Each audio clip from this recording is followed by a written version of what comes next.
Għalhekk jagħtaw Mark biex niddeċiedi. Kien sostna f'intervista ma' Times of Malta l-Ministru tat Trasport u Traffiku Aron Farrugia, pubblikata jumejn ilu. Iżda l-ħamis l-istess Aron Farrugia iddeċida illi jaħrab. Fl-aħħar 9 xhur kemm ilu responsabbli mill-Ministeru li wiret mingħand jinborġ il-pajjiż għadu qed jistenna diversi risposti mingħand il-Ministru Aron Farrugia, iżda b'mod mill-aktar ċar jidher illi huwa skomdu biex iwieġeb lill-ġurnalisti. Dan wara li l-ħamis filgħodu Farrugia nawgura parti mir-reġenerazzjoni tal-promenad tal-Imsida fejn wara li ġiet fit-tmiem għall-konferenza tal-aħbarijiet li ġiet imsejħa minnu nnifsu kif inhi prassi il-ġurnalisti dejjem imorru jistaqsu lill-Ministru dwar is-suġġett.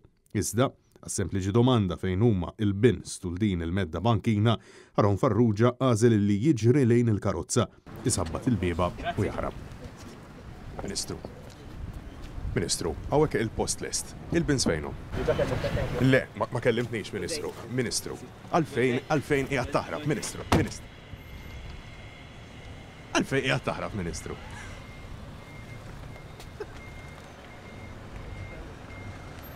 Kemm inti skondu, Ministru?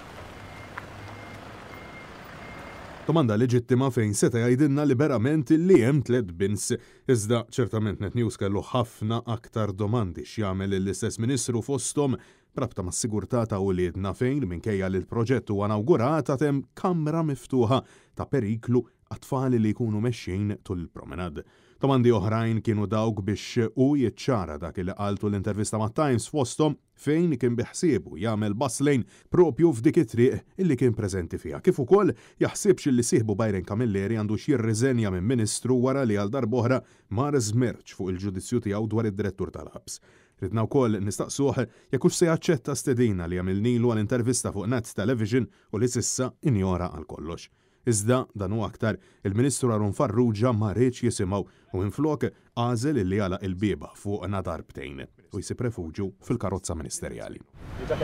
Le, ma kellimtniex, Ministru. Għalfejn qiegħed taħrab, Ministru. Għalfejn qiegħed taħrab, Ministru.